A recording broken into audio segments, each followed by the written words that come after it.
welcome back to Voluntaryist Academy. James Cordiner here. I'm going to make this brief, catch you up on what's been going on. Earlier this week on Monday, what I'm airing tonight is the interview I did with David James Rodriguez of the Valor Academy, among many other projects of his. All those projects can be found in the show notes in his link tree, and find him on Facebook. He's always posting like really inspirational stuff. A real voluntarist leader, in my opinion, and I was very honored to have him on the show once again. Or, well, actually, like I say in the show, from back in the Hitchhiker's Guide to Truth days. What? Here's some old merch from back then that I like. Anyways, goddamn it, let's get into last night. I was on Wake the Dead with Sean McCann, episode 180. I'm very proud of my friend for making it to 180 episodes, and he even has a few in the chamber that he's editing. And so he's really hitting his stride there. And we talked about voluntarist parenting in combating the New World Order. So, excuse me. I have some things in the works. I'm coming up with some interviews, and it's going to be a blast. I haven't forgot about finishing up the Men Against the State series, and we're going to do that. But it's just going to take me a minute to get back into it. So without any further ado, well, actually, on the other side of this, I probably won't be back. This part's live. The interview itself isn't live, but I'll be in the chat, and I'll be curious to see you guys in the chat and drop your comments and everything like that. And hopefully you get something out of this interview, because David is, I don't know. He really is just such a thoughtful and inspiring person. And I'm glad to have hosted him yet again. I will be posting the Wake the Dead interview that I did pretty soon as well. And if you can't wait for me to post it, you can go to Wake the Dead on YouTube, episode 180. If you find it on like Spotify or other podcast places, it's episode 180. That is my like third or fourth appearance on Wake the Dead, and we really hit it out of the park on that one. I'm super proud of that, and I'm super proud of this interview as well. So I think that's it. Thank you guys for being here. Thanks for showing up, and enjoy this interview with David James Rodriguez of the Valor Academy. And it is true. Morality is critical for freedom. And here we go. See ya. All right. I am very happy and honored to welcome back. Well, actually, not welcome back. It's sort of welcome back, because the first time we did this, never made it to air because of my own technical difficulties, but enough about that. You guys remember him from back in the Hitchhiker's Guide to Truth days. He's my good friend, David James Rodriguez, welcoming for the first official time to Voluntaryist Academy for an interview. We'll get to know David over the next hour, and he's gonna come in right now. David, how are you doing? Beautiful day to be alive, James. Grateful to be here with the audience and Voluntaryist Academy. I love the name, man. I think this is the future of humanity. Yeah, voluntarism for the win, right? It's got to be, man. I find no other idea more exciting, more empowering, more moral, righteous, all the good stuff. And yeah, I think last time you mentioned that you hadn't heard about Auburn Herbert, and I hadn't heard about that guy. I can't remember. I think I Googled voluntarism. I was like, 100 years ago? Where have these ideas been, dude? Let's go. Right. So yeah, you and I were on the phone one evening, and you mentioned the name Auburn Herbert, and I mean, I had never heard that name, so I went looking, and you sent me in the right direction. I think it's called A Plea for Voluntarism, or the Voluntarist Creed. When in the Voluntarist Creed exists the essay that he wrote called A Plea for Voluntarism, which, thanks to you, got on my radar, and I read that whole essay on the air, and for people to enjoy, because of how just precise Auburn Herbert was in that essay, and just it kind of hurt my soul a little bit that it wasn't more widely known. He coined the term voluntarist. Right. And that, like you already mentioned, it's 2025 now. That was published in 1906. So 119 years this term has existed. And I'm of the opinion that if only more people knew about it 119 years ago and actually took it seriously, perhaps we'd be living in a different world today. I'm not trying to blackpill anybody here. I'm trying to encourage people to maybe enjoy it and take in the information now, so in another 100 years, the future can enjoy a more voluntarist world. What do you think about that idea? I'm with it, man. And I started reading books from that late 1800s, early 1900 period. And there was one of my favorite books is by Ralph Waldo Trine, In Tune with the Infinite. And he said, there's a spiritual awakening coming. And this was like 1896. And then over the next 15 years, you have the Federal Reserve, the school system, the banking system, all these things. It's like, I think that's where we're at now. However, because of the decentralized nature of the technology, you and I can do a video conversation virtually for free and then send this to hundreds and thousands and who knows, maybe millions of people one day. I think they are in trouble because they have lost control of the narrative. As the one of the original guys said, it's a information war. And it is. You got to get that information so that now you have correct data to make decisions. And yeah, 1806, I was, flabbergasted too. I'm like, what's going on? And this is where I began to realize that we are the ones, James, your audience, the people out there who believe in voluntary relationships. It's not a small idea, it is a major idea. It is a very important, significant idea. And what I got from Herbert was self-ownership. He even mentioned self-direction in there because I'm in the education world, so we talk about self-direction, but below that, the foundation is self-ownership. So I think that's why I get so excited and have named my show or give us the subtitle to my show is Building a World Based on Consent, Self-Ownership, and Freedom. Those are the key things that just excite me. And I was looking for these things, in the Ron Paul days, I was looking for them. But Ron Paul just got us along. He did his job. And now here we are having these, I would say, visionary conversations in the same conversation with Herbert, Spooner, and, 100 years later, Rothbard. Like, wow, humanity has been looking for these ideas, and I think this Voluntarist Academy, my voluntary living, whoever's doing anything out there talking about voluntary interactions, you can call it consent or whatever, this is the path to victory, I believe.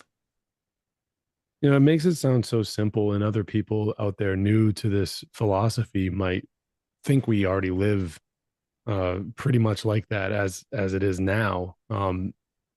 Sadly, that's not the truth. I wanted to kind of ask you again, like, I did ask you this in our failed attempt at doing this, but your ideas about abolitionism in the 21st century. Do you consider yourself an abolitionist? And either which way, what sort of checkpoint, like, could you give us? Like, where do you think we're at right now with this? Well, as Dickens said, it was the best of times, it was the worst of times. It was the age of wisdom, it was the age of foolishness. And I understand what he's talking about. It's all happening together, it's all happening now.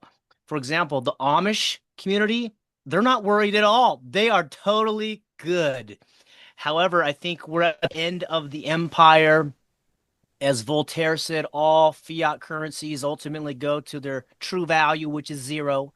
And we're about 50 years off the gold standard from Nixon. So, anytime a currency collapses, the empire loses its ability to wage war, to fund all the bureaucracies and all the jobs projects. So, I think we're at the end of the dollar. However, they can't crash it without having a digital dollar in place. I think that's what the central banking digital currency is. They're trying to bridge the gap. So if the fiat currency is going down, they're trying to make a bridge here so they can maintain their global military power and all the authority that they have achieved by the printing of dollars. So I am actually white pilled. However, just with that Dickens quote, it's both. It's both. There's people awakening, there's people going to sleep. If somebody's not at least suspicious over the last 5 years with the whole scamdemic, I don't really have much to tell them or speak with them about how you behaved and what you said and did during the lockdown of the churches, the restaurants, the bars, the schools, everything, at least in the urban areas. That shows you how you're going to behave whenever the next flag is. So I think, again, it's like it's the end and it's the beginning. So this is where I love as we study words, government or gubernari mente is control of the mind. This is the phase where we're at. They've been controlling our mind for so long because slavery, 100 or 200 years ago, was allegedly gotten rid of, but we understand that government is slavery. When you are forced to give your money to somebody under threat of coercion or violence, that's not freedom. So it's this mental slavery. We outnumber them anywhere from 300 to 1,000 to 1. So it's basically that meme of the guy. There's like one guy and there's like 1,000 people out there, and he has a little thing, and it's just like, we don't need you guys, they're trying to force us to do something, and we're like, no, we're not going to do that. In fact, I'm actually reading some work by Gandhi right now, and I'm studying what he did in India. And I don't know if anybody saw the movie from 1982. Highly recommend the movie. But movies, even when they're true, they don't show all the struggle. They don't show all the arrests, all the deaths, all the violence that they had to endure non-violently. He actually had an ashram, you might call it an intentional community, with 50 to 70 people. And this was like their spiritual belief. Their spiritual belief was, we're not going to use violence. No matter what they do to us, we're not going to use violence. And we are sticking to the truth, right? It was basically like uh, reliance on the truth and commitment to nonviolence. This was like their religion. He even said that truth was my religion. And he didn't get to full voluntarism yet, but they were occupied by England, by Great Britain. So it was like a state on top of a state. That's like the worst thing. That's like a double decker state, you know. And so his goal was to get them out. He called that sovereign rule or self rule. Anyways, it's just so interesting how he used nonviolence as a technique, and he did it. He did with hundreds and thousands of and millions of people. But just the fact that there is a way to conquer the people with the guns, and it's basically a commitment to truth and nonviolence, I believe. However, with the quote by Buckminster Fuller, which I've been hearing at least since 2015 when I attended the first in Acapulco, and that was with like 120 people, and it blew up to like 2,000 people. But it was, you don't change reality by fighting against it. You got to create a new model that makes the old model obsolete. And I like that philosophy because that philosophy is about exit and build. That's about take a look in the mirror. That's about, where am I putting my energy, my money, my time, my children? Like all of these bigger questions, they have to come back to me and you. And then we realize, oh, nobody's coming. It's up to us. And that's okay because we have the numbers, we have the ideas, and that time has come. So we're going to see some amazing stuff in the next 5 years. But I think the empire is going to fracture. Martin Armstrong says 2032, the dollar collapses, and he predicts a fracturing or a kind of breaking up of the country. I think he said like 7 or 8 different regions because they're just such different cultures.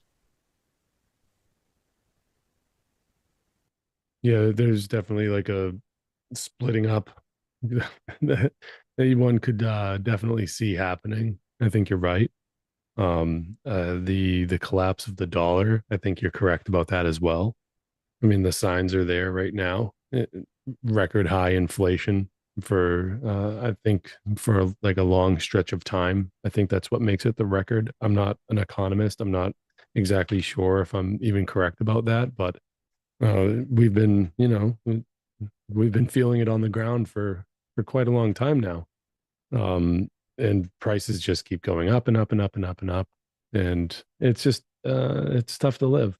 I like what you said. You brought up Buckminster Fuller because, yeah, the studying that I've done of revolutions seems as though the only successful ones that have been able to maintain uh, after they've won, the only ones that have been able to maintain their way of living post revolution are the ones that set up alternate systems that ran parallel to the systems that they were trying to overthrow. And that way they were able to just step to the side and kind of just assimilate into a new way of life. And a new kind of society. It's a very interesting thing because you can't just go and start burning things down. Like that's not at all what I'd advocate for. I'm more of an advocate for like learning how a thing was built because you could. All right, so here's what I always like to compare it to, like demolishing a building, right? Or taking apart a fence.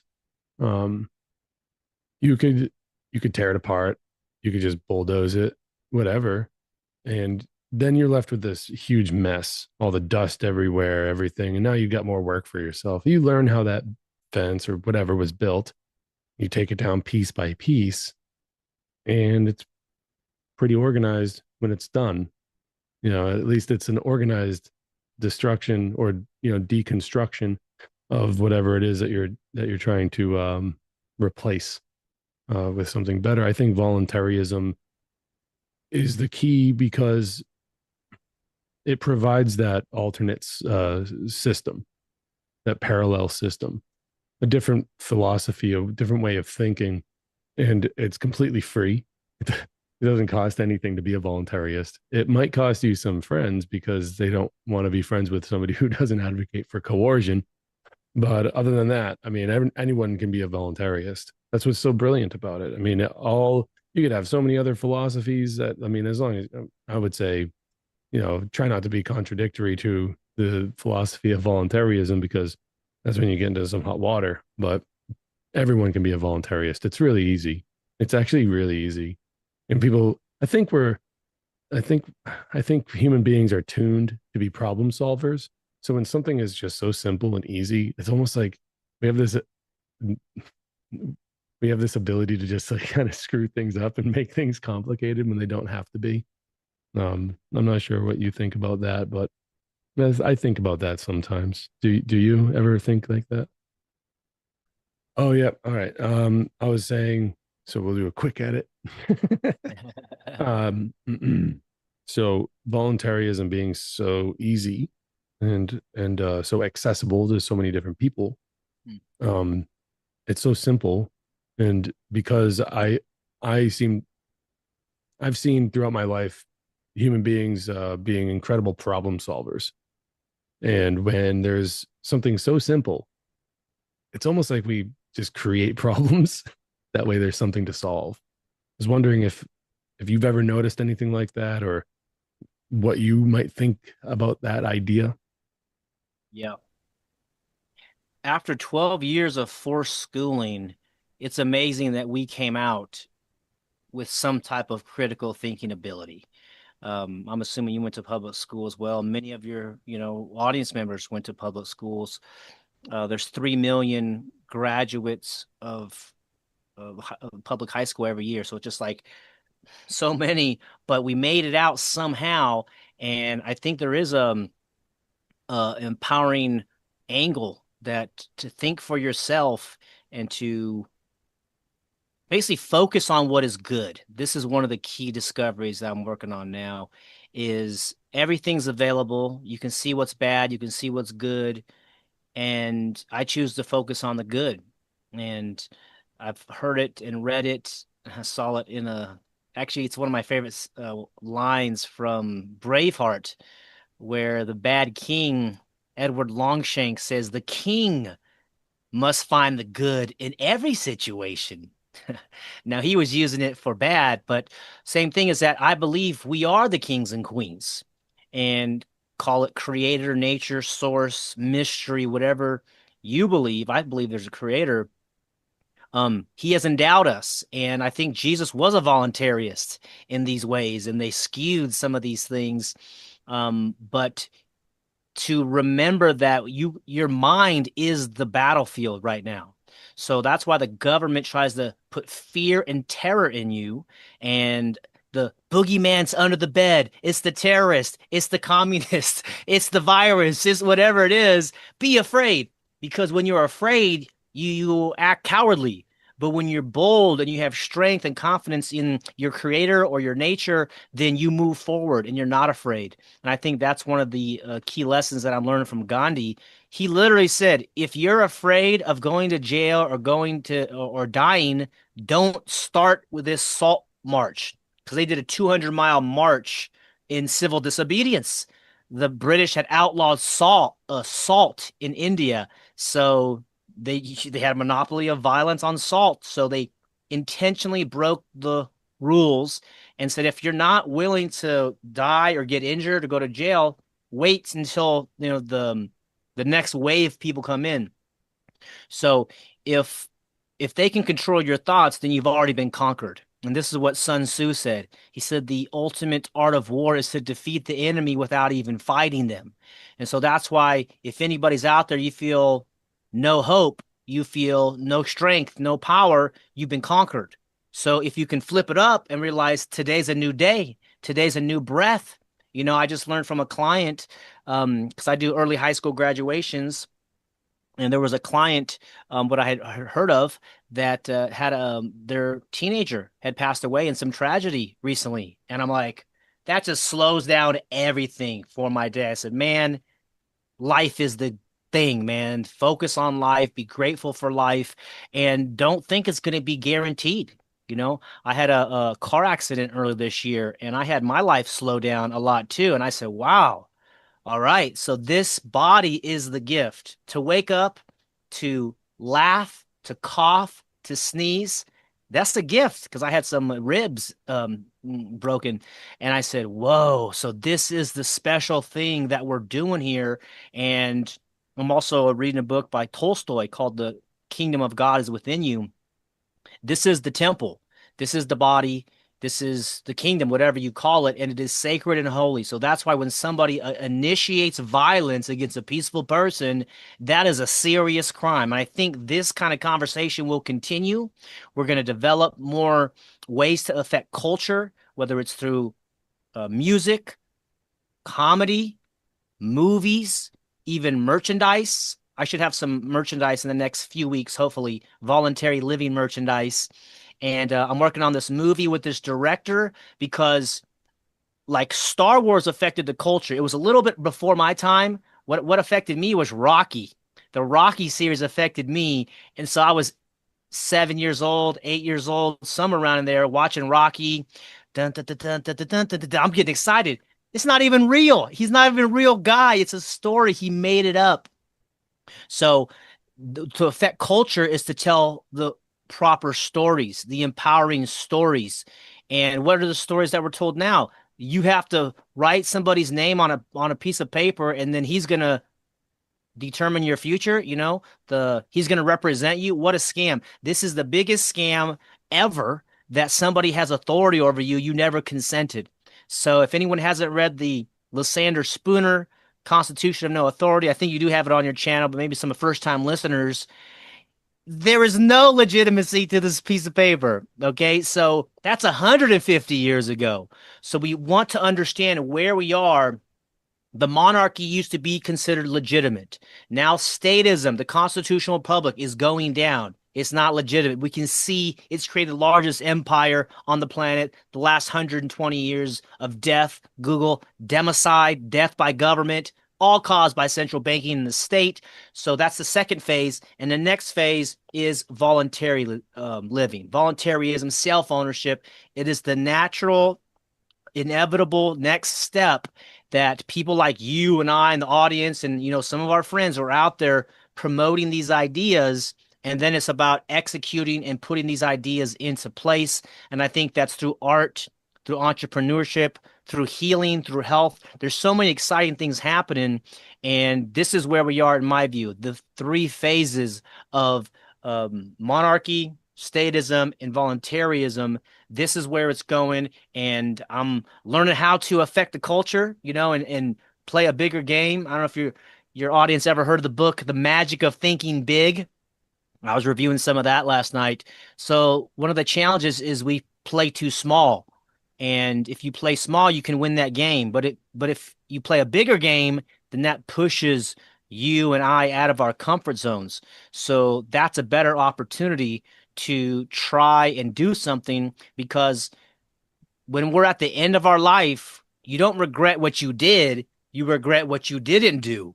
So this is where I think it's a smart idea to play big, fail hard, and don't be caught up with the whole school failure thing.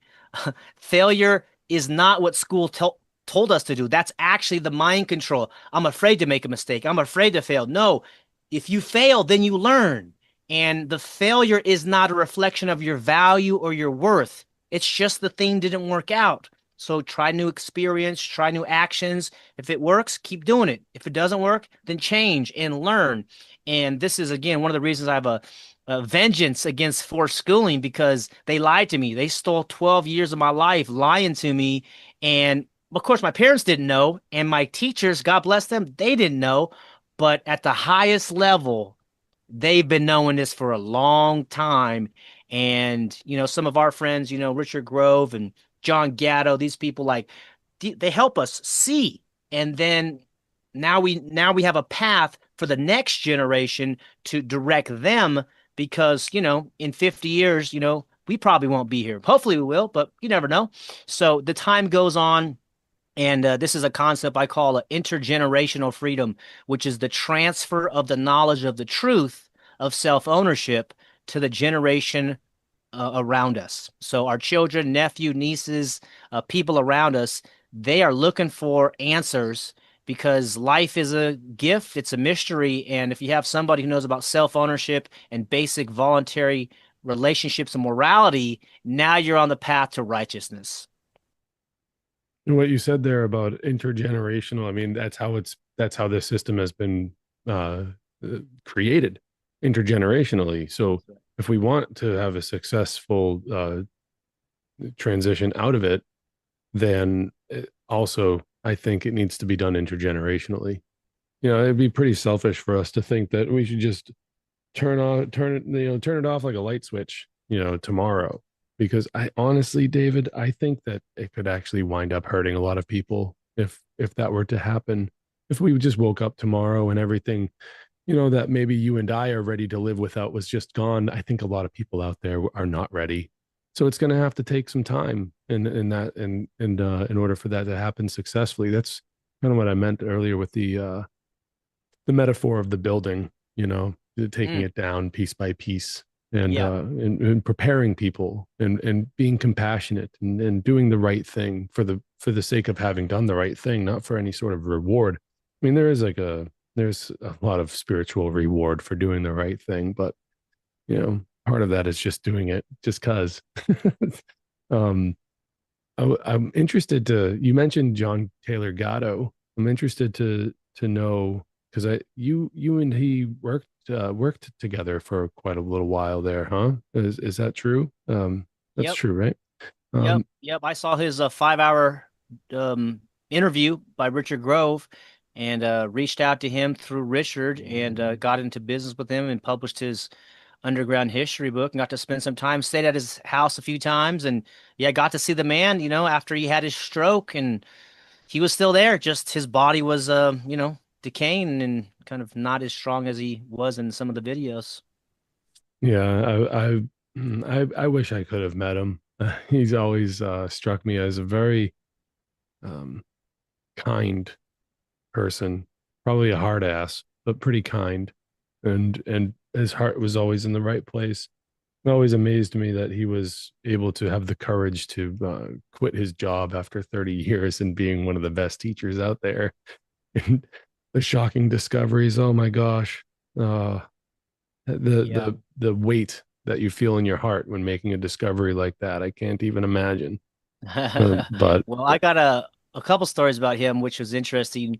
One is I asked him, I said, why did you spend so much time researching this? Because he says, I probably read more books on the history of the school system than any guy alive, he told me. And I believe him. You know, he had a pretty good library. I said, why did you do it? He says, I had to know for myself that the system wasn't accidentally made. I wanted to know for sure that it was designed this way. And that's true. So he found conclusively that's what it was designed to do, and that's why he came out being bold. And he actually wasn't a hard ass in my experience. He was actually a very kind man. And one of the great depictions of who he really is in real life was my experience with him.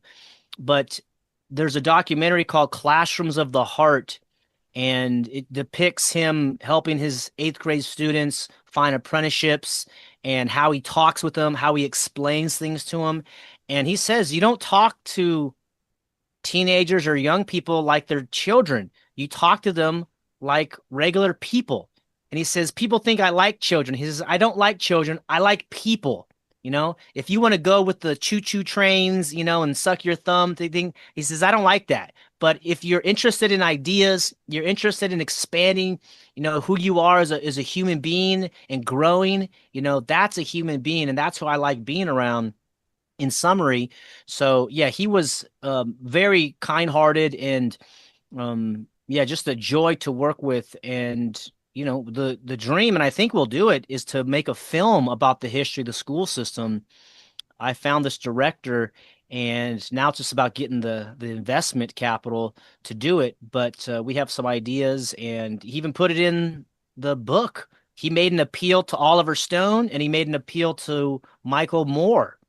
I haven't heard from those guys at all, but we did make the appeal, and it's still open. If somebody wants to, you know, executive produce this film, reach out, because this story needs to be told, and these children are suffering in these schools, and it's unacceptable, it's intolerable, it's immoral, and it's up to the fathers and the mothers to do something. It's not going to come from the teachers and the principals and the superintendents and the people who are making all this money off the school system. I mean, this thing is going down, but there's an institution, and I think that's the real problem, is the intergenerational institution wants to perpetuate itself. And since it gets its money through robbery, coercion, and violence, that is the real problem. yeah, yeah, for sure. It's such a hard mindset to break out of as a parent to make that decision. It can be very, very frightening at first because you are told and you are conditioned into thinking that this is just how things go. You Hmm. have children, you have the job, you send the kids to school, and that's just how things are now. And to Yep. break out of that is a very courageous action. I'm so happy that you brought up that quote about John saying, "It's not that I like children, I like people." And like that, when I almost brought a tear to my eye the first time I ever heard him say that, because it was like such a such beauty and such simplicity and such eye, like just so eye opening, to kind of have that that mental shift of like, no, yeah, they children are just people, just little people. They I was brought up to think that you earn your rights. Mm. There's certain parts of my childhood that I remember being under the impression that you earn your rights. And I don't think that's true. As an adult, I don't think I'm almost 40 years old. I don't think that's true at all. I think I was lied to. Yep. And that's okay because maybe the adults that did that didn't know any better for themselves, maybe, but hey, I can I can make a change with my children and not and they get to read things like Connor Boyak's books and the Tuttle twins and everything like Right. that. And I got uh, my almost 9 year old son is like reading one of the Tuttle Twins books, and he's like, "Hey, they're talking about John Taylor Gatto. Dad, you know about John Taylor Gatto?" And I'm like, my 9 year old son is talking to me about John Taylor Gatto and the Golden Rule and like, the Federal Reserve and everything like that. I'm just like, whoa, dude, this is crazy. This is awesome. And and he's like pointing out a picture of the book, and he's like, I've seen that book before. Don't you have this? He goes, Dad, have you ever heard of a guy named Murray Rothbard and the Anatomy of the State? And I'm like, are you I was just so proud in that moment. Be like, yes, actually I have. And here and I have the actual copy of the book. I'm like, when you're ready, you can read this one too. And but so so like when so that was a story about, the elimination of fear of taking this step into the unknown. And I always like to encourage people to have faith in your innate ability to be a good parent, and like you're equipped with all the compassion and all of the no and all of the ability. You have it in you, you just need to allow it to come out. And it takes sacrifice, and it takes a lot of patience and everything, and that's something that we learn along the way perhaps, but hey, you got it in you. And I want everyone to know that it's completely possible, but you have to take the first step. It doesn't happen overnight. It doesn't happen easily, for sure. No, you do have to earn your mind. Yeah. Liberation, it begins in the mind, and that's where the earning is. And this is where, like, I didn't like reading that much growing up because it was boring books forced upon me. And later in my 20s, I started to get into like business, and mentors recommended me reading, Think and Grow Rich and Rich Dad Poor Dad. I'm like, oh my gosh, these are awesome books, like they're helpful, they're useful. And I had a lot of anger towards the school system for a while, but like even in school, I could feel the disrespect. So that's why I'm like, I remember being 10 and remember being 12 in the classroom, getting permission to go to the bathroom, looking up at the clock. That's not life. That is jail. And Gatto was my kind of beacon of light. I'm like, thank you. Somebody's saying it. And now it's up to us, we get to say it in our own way, but that message needs to be said because worldwide, I think it's 700 million children are in these compulsory schools, and that is too much pain, too much trauma, unnecessarily, all to benefit the state.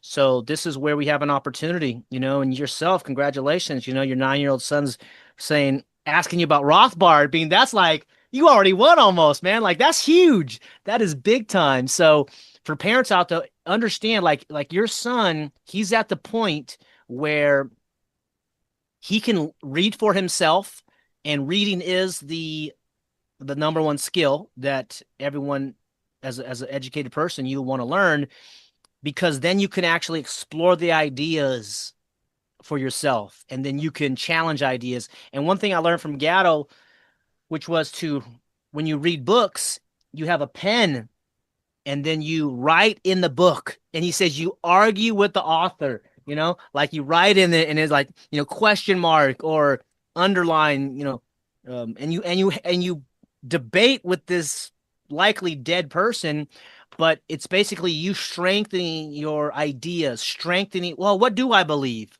Oh, what really is true here? And that's how you argue with these authors. And homeschooling and self-directed learning, call it unschooling, whatever you like, but this allows parents to empower their child. And now at some point it might be 10 or 11, James. Yes. So soon he will take he'll get a library card, and he'll actually say, "Get out of my way, Dad. I just want to go get these books. Thank you very much. I got a life to live." And then his childhood's over. So for parents out there, understand these first few years of life are so precious. You don't want to send them off to the state, to the strangers. These are precious days. You only have so many days that he's going to, oh, daddy, mommy, hug me, kiss me, tuck me in. And at some point, he's going to be a teenager. She's going to be a teenager going through puberty, and those days are over. So don't give these precious moments of life and your experience to strangers. Take them for yourself. And that's a time to be selfish. Ask the mother and father to express love, to feel love, and enjoy these precious moments because these don't last forever. I know that it's easier said than done. I trust me. Like I do know that it's easier said than done. It's a simple fact of the matter. But I mean, with great sacrifice comes great victory. And you're right, David. Like these children, they need to be with their parents. Another theory that John had brought up in the ultimate history lesson was the theory of mirrored neurons. And that was really fascinating to me. I'd never heard about this before. And um it's so what I was talking about earlier about people's innate ability to be the parent to their child has to do with this theory of mirrored neurons. And for anyone that doesn't know anything about mirrored neurons, um, the gist is that because of your biology, your genetic makeup, and the child's genetic makeup being made up of half, like the similarities in the genetic makeups, um, there's like a natural ability for the child to learn from you, Mm, and that you're genetically disposed to being the teacher of your own children. mm. And so that is very interesting stuff. And again, like this was John talked about this 13 years ago or 14 years ago. And so like maybe there's more research that's done on it since then. Um, but I don't know. It's just an interesting theory. David, so we've been talking about homeschooling a lot. You run the Valor Academy. Would you like to tell people about that? Yes, Valor Academy is a K-12 virtual school, and I do early high school graduations. I do enrollments. Sometimes parents need a bridge to pull them out of the school system, and then so they enroll them with me for a year or two, and then they feel comfortable kind of venturing on their own.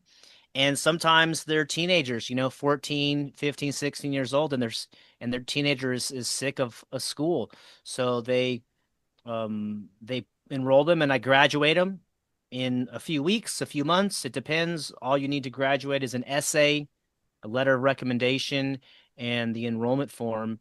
And I get the private California high school diploma issued to them.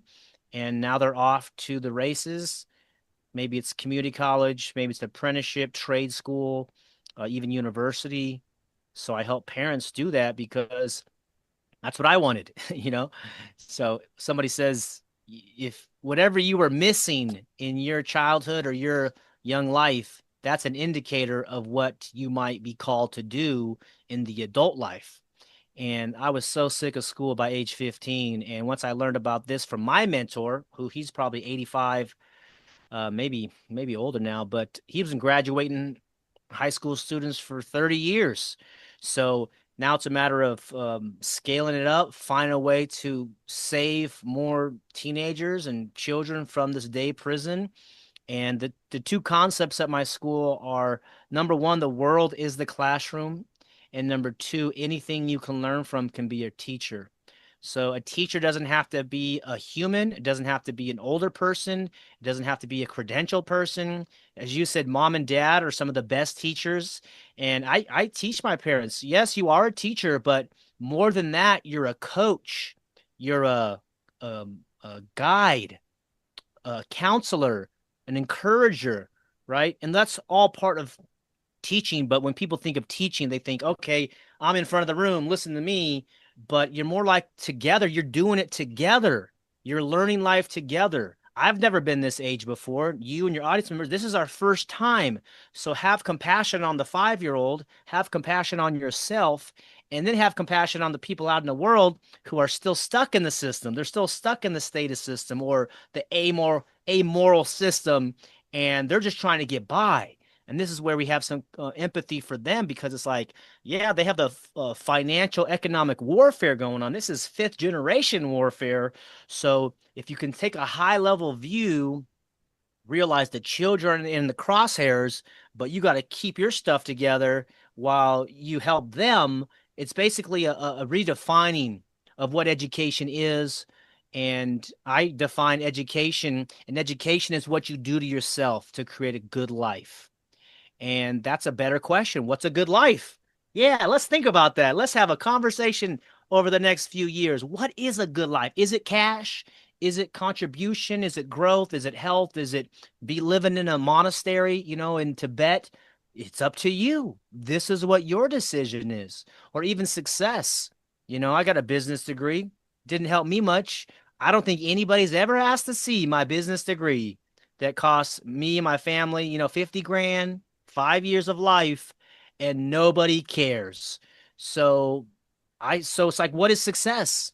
Well, my definition I got from, well, this is Coach John Wooden. He says success is peace of mind, which is a direct result of self-satisfaction, knowing you made the effort to become your best. So you could say success is trying your hardest, trying your best. Earl Nightingale said, success is progress towards a worthy goal. So if you're making progress towards a goal, that's success because it is what you say it is. And so when someone says about grades or SATs or ACTs, it's like, what is that? IQ test? I don't believe in any of these things. There might have some pattern recognition, which I'll give that for like math, but Howard Gardner of Harvard talked about 8 types of intelligences: mathematical, linguistic, musical, interpersonal, intrapersonal, spatial visualization, and a few more. But I'm at the point now, like Gatto, he says an education should be as unique as your fingerprints. So if you look at your fingerprints, you're unique amongst 8 billion people. So there's 8 billion types of intelligences, and nobody knows you like you know you, and I know me. And that's the goal, is to learn about ourselves and to pursue this mystery of life and say, oh, I do like these things, or I don't like that, and to explore and then grow. And then, of course, with the trivium, the rhetoric, to create something so it impacts the next generation. Videos, books, audio, movies, these types of things that will allow you to get the message out there long, long after our bodies are gone.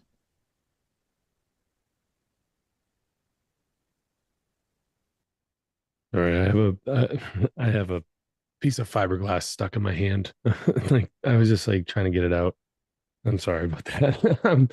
Anyways, so the valoracademy.com, right? Correct. Yeah, that's and um I have your other stuff here too. Is the homeschool leader? That's a Facebook page, isn't it?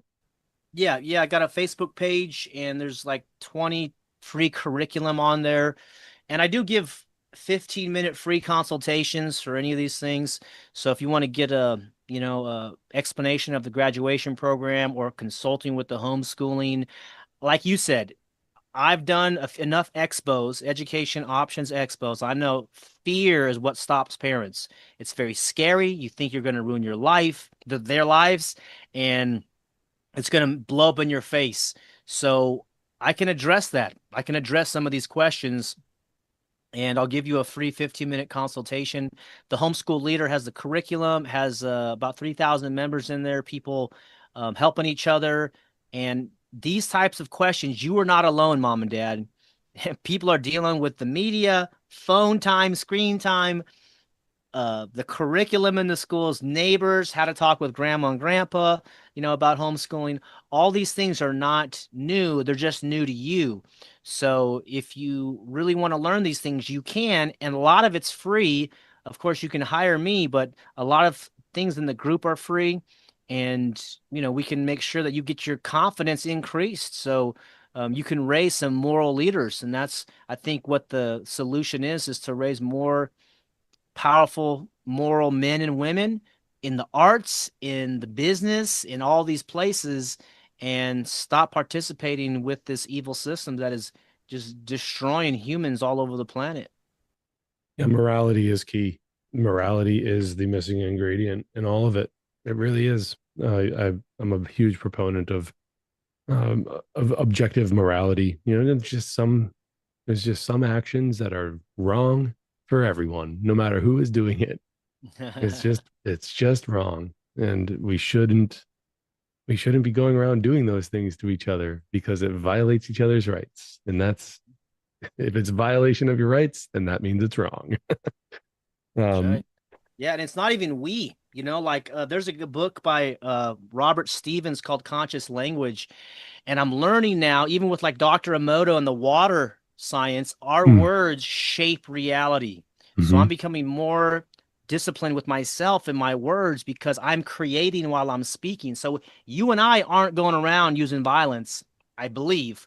I'm not for sure. I don't think you are either. But the people around us, it's basically up to us to say something. It doesn't mean you have to intervene, but at least we got to say something, right, and that's where it gets a little bit out of our comfort zone.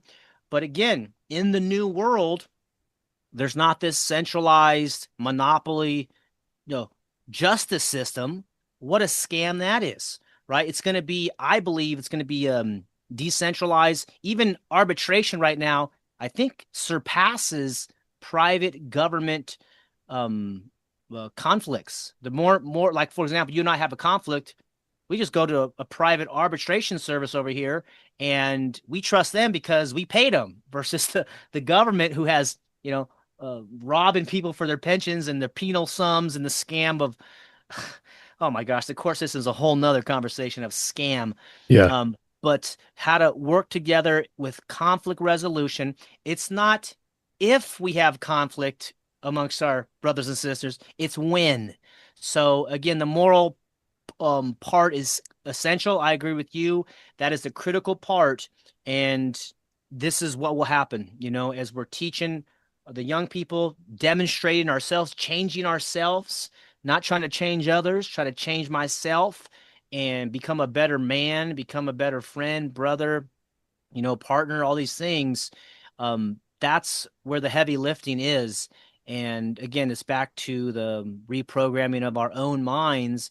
And this is why the children are so important because they're so free. They're so liberated already. They're basically, as Buckminster Fuller said, he said, every child's a born genius. The challenge is they get de-geniused trying to please their teachers and please their parents. So be a friend with your child, be a coach, a guide, an encourager, and of course, discipline's a whole nother conversation that people can talk about. But if you demonstrate violence, as it was in my world, I was spanked as a kid, and my parents would say it hurts us more than it hurts you, and I never understood that. But later, I do have to give some credit to my mom. She's apologized to me profusely at least two times mm, in the last 5 years or so. And I say, Mom, I forgive you. I know you're just doing what you thought was best. But she said, if I could do it again, I wouldn't spank you. And I'm like, that's great because I'm not going to spank kids either. I'm not going to hit children. These are smaller, weaker, more naive, more pure, more sincere, loving souls. Some people would even say they're the closest to the creator or God. When you see them, they're just like so there and present. And our grandparents probably hit our parents, and that's just the cycle that we're now breaking. And I mean, I think Peter Gray, the unschooling guy, I shared a stage with him in New York some years ago. His speech was great. He said, just like the civil rights movement was huge in the 60s, he says, now it's time for the children's human rights. I'm like, wow, that's right. It's no longer about race. It's about the smaller, weaker, precious, vulnerable, dependent people. Can we help them be empowered? And I think that's what will happen over the next few decades and generations so that never again people allow for children to be put in this situation. The mandatory jabs is unacceptable. So it's like all these things coming together so that men and women here on your show and audience watching can say, okay, we're on the winning team. We are on the righteous side, the moral side, the good side. We feel outnumbered, but there's a lot of people out there with us. One of the great statistics from the 2024 election was Kamala Harris allegedly had 29% of the votes and Trump had 30%, but nobody had 36%. So the number one candidate had 30%, but 30%, 36% of the population didn't even participate in the electoral politics like me, maybe you, and probably most of your audience. So there's a large segment, the largest segment, isn't even participating in the sham of write a name on a piece of paper and we're going to represent you. It's falling apart. Statism is going down. That's my other mantra that I have to say, because no matter what I see on the internet, they're not going to depress me. I'm responsible for my emotions. I'm responsible for my thoughts, and I see what's going on. And you've probably been to some events over the last 10 years, and people are getting together and they're having these kind of conversations, and they're saying, hey, man, you guys, that government's not legitimate. Yeah, that's a gang. Yeah, they're mass murderers. And Rothbard put it in writing clearly 50 years ago. So now the culture is shifting, and now we can make movies, comedies, cartoons, anything, art, music to get this message out there. And it just feels so good. When you're around moral people, man, how good does that feel? Oh, dude, it's the feeling of at ease, being at ease. Like, oh, I could leave my gold backs on the table and no one's gonna steal them because Yeah. they know they belong to me and not them. That's a small example. It's really, really comforting to be around people who understand natural law and understand objective morality being the key to freedom, voluntarism being the philosophy of objective morality and natural law. Like, do the philosophy of the golden rule: do not do unto others as you would not have done unto you, Mm. and that's it. You know, Yeah. get permission. Yeah. The Don't stealing hurt thing is people. such. Don't Oh, go steal ahead. their stuff. Yeah, they'll steal their stuff. And the reason you don't steal someone's stuff, yes, because it's their property, but the other part is it breaks trust. Well, yeah. And in the new world, trust is the currency. I was just at a meeting this week with people, and of course, I know people are struggling. I'm trying to get my cash too, right? Everybody's having trouble and want to make more money than they need for all their goals and dreams. But I said, even if you don't have any money, you're here part of this community. They get together every week, and there's 50 to 60 people. I said, you have trust here. So you can build relationships and build commerce with trade, and you don't necessarily need the cash. It's important and helpful, but most important is trust. And that's what Tolstoy said. He says it's it's more special to be trusted than loved. That's powerful. That's pretty powerful stuff. Um, it's a good place to end it. David, it's been wonderful talking to you again, my brother. One last time, let everybody out there know where they can find you and you know get some of the services that you provide, please. Yeah. You can search it at davidjamesrodriguez.com or a link tree / David James Rodriguez. I'm on Instagram, YouTube, on Telegram. And I do want to make one final plug about the film that we're working on. We are taking interviews probably in January or February. We're working on this film. We should be finished by then. And we don't think we're going to get mainstream distribution because of the content of the movie. So if anybody has some shows like yours that want to get out, help us get the word out, please reach out to me. I can bring the director on as well. But we are living during the greatest time in human history, and the great self-ownership awakening is upon us. There's artists rising, there's podcasters, there's entrepreneurs, families rising, mothers, fathers, homesteads, mutual aid groups. I didn't even get a chance to talk about intentional neighborhoods, and a concept that I'm working on is called Body Temple Nation, to make sure that you know you are your own temple, your own nation. And this, I think, is an idea that I'll develop more and we can come back and talk about it. But yeah, we can graduate from high school, consult, anything like this, and anything at all, really. I understand this is psychological warfare, so you got to get some energy, some positivity, and all the Debbie Downer people around her that's, end of the world, that's the mind control. So I appreciate Alex Jones, what you did for me, buddy, but I can't watch your shows, man, because it's just fear down, like this. I got to be up. We want to have empowerment, and that's what this is about. Solutions, right? We didn't talk about the voluntary solutions bonfire, but this is what we did in Santa Cruz. So we get together. We want to know, what are the voluntary solutions that you have? Here's what I have, or here's a problem that I have. I need some help. Ask your neighbor, ask each other, say something in the comments there. I'll come back and check in the comments. And yeah, thank you, James, for taking leadership on the Voluntarist Academy, dude. This is such a critical idea for humanity, essential idea. So you're definitely a visionary on the earth, and I'm grateful to have this conversation with you and look forward to do it again. No, thank you, David. Your friendship inspires me. It's very flattering to hear that come from you. I appreciate the kind words there. It's got to be done.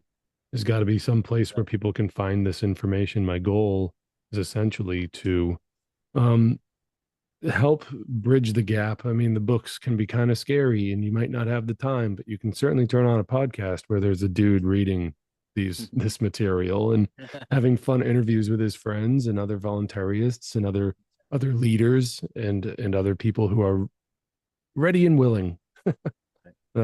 So okay.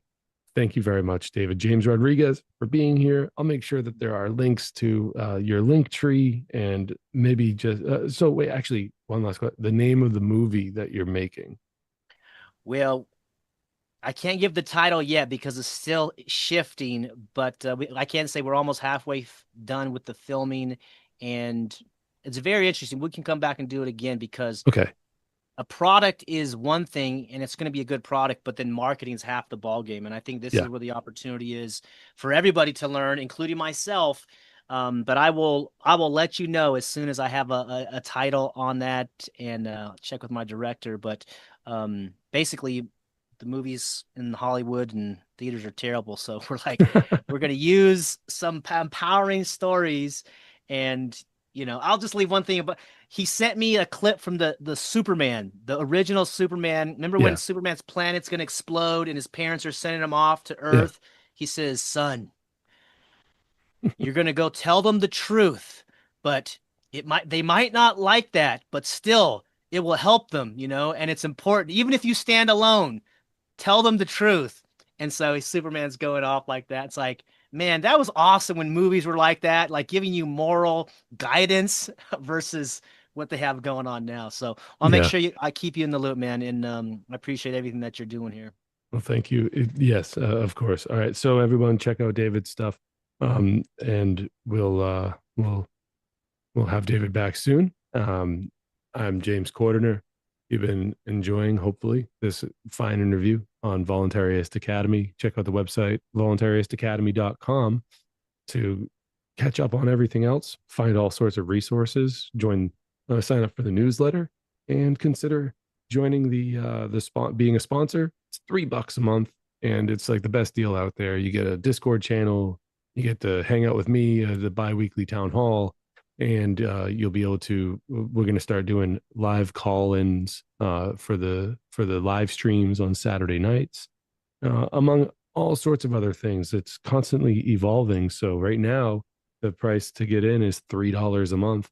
And if you sign up for that price, that'll be your price forever. And maybe the price will go up one day. I don't know. I also offer